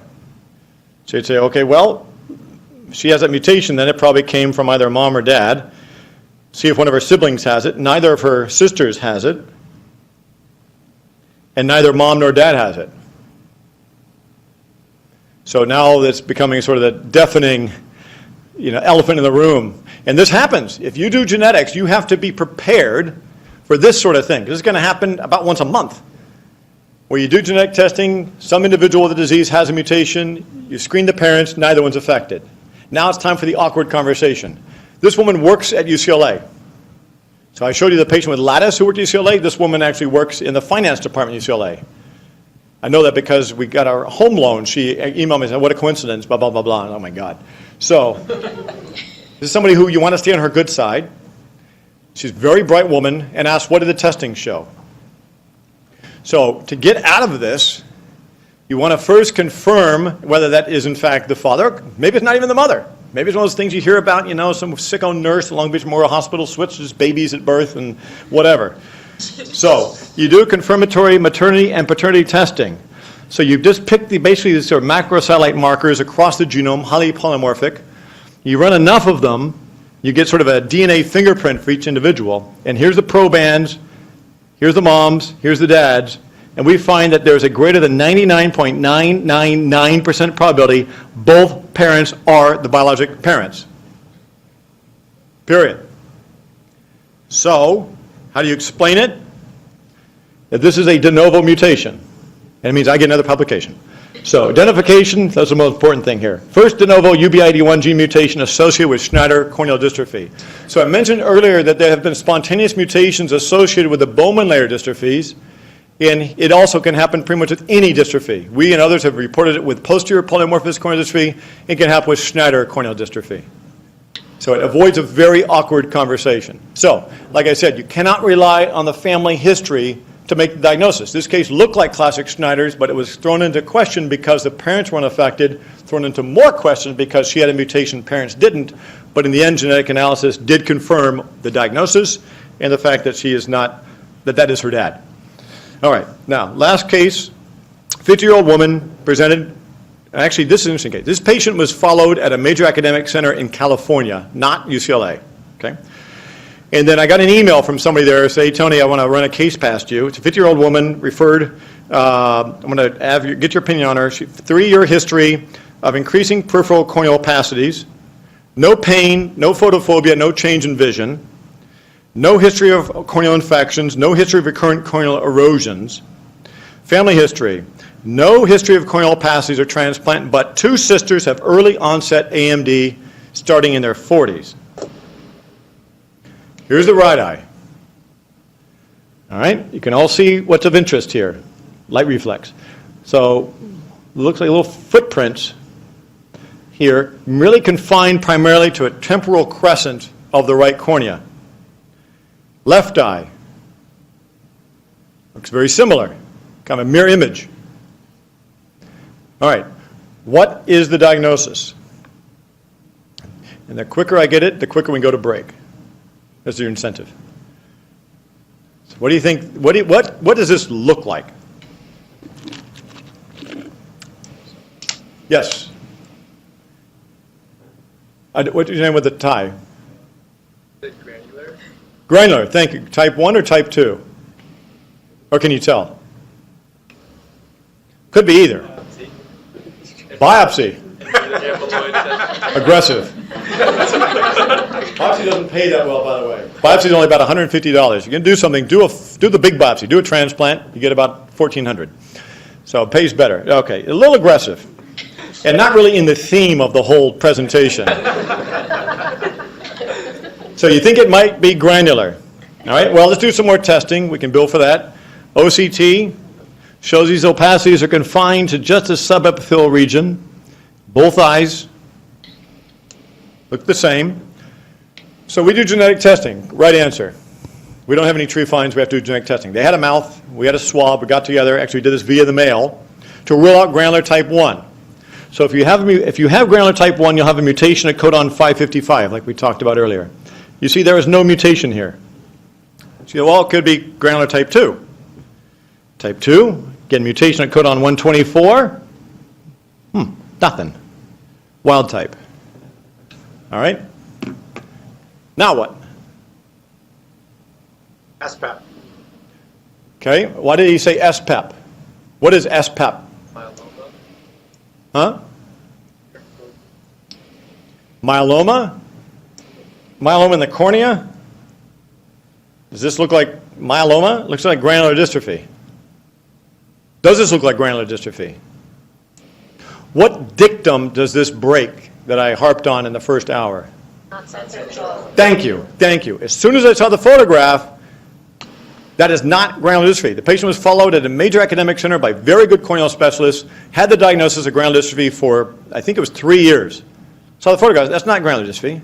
Yeah, the morphology is similar, but it is not actually distributed. Got to remember that. If it is not actually distributed, it is not a dystrophy. So, you need to do something. You need to send that patient on to an oncologist. And what you find when you do is that patient has CLL. And that is the initial manifestation of their CLL, and has been there for 3 years, being misdiagnosed. Similar to the case I talked to you about earlier of the patient who had the supposed Schneider's that was myeloma. That killed that patient. This patient, fortunately, did not get killed. Interestingly, first author, Tova Manis, second author, Gabriel Manis. That name may be familiar to you. Tova Manis is Mark Manis's daughter, who was a cornea fellow at the time, and Gabriel Manis, hematologist. So it's nice. I've published with the Manises, but not Mark, his offspring. So the point here is that these things can look like dystrophies. These paraproteinemic keratopathies, they're called. We published a paper in ophthalmology a number of years ago. Tatiana Millman, I think she's here now, correct? Yeah. This was when she was in New York, I believe. And in this case, a number of cases submitted from around, actually Ralph Eagle's on this as well, from around the country of patients who had what looked like corneal dystrophies, but were not. Turned out to be paraproteinemic keratopathy, myelodysplasias, Waldenstrom's, multiple myeloma, MGUS, whatever, presenting with corneal manifestations. And it can mimic pretty much any dystrophy. So keep in mind the indication for genetic testing in these patients. So absence of a family history. If it looks like it's Schneider's, but there's no family history. If it looks like lattice, but there's no family history, think about genetic testing. To absence of typical associated symptoms. If they have lattice, they should have recurrent erosions. If there's no history of erosions, that's weird. They say their vision didn't get worse until they're 60 and they have lattice or granular, that's a little weird. You should think about doing genetic testing. Atypical clinical features. So again, somebody who has lattice lines, but they're very deep stroma. You know they should be anterior stroma. This case, somebody who has peripheral opacities. They're not central. You think, this is a little bit weird. So late onset, unilateral or markedly asymmetric involvement. I already mentioned to you, and I showed you a picture of the gentleman with the lattice dystrophy, with a sort of thicker lattice lines. The guy was 65 years old who had totally unilateral lattice, who indeed did have a TGF-beta dystrophy. It could have been myeloma, it could have been TGF-beta dystrophy. The only way to make that distinction is by doing genetic testing in that case.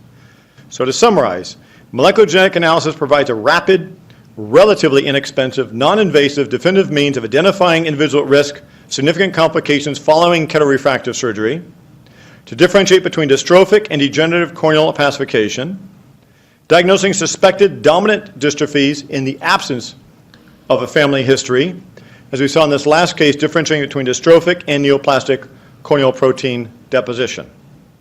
Okay, and thank you very much for your attention.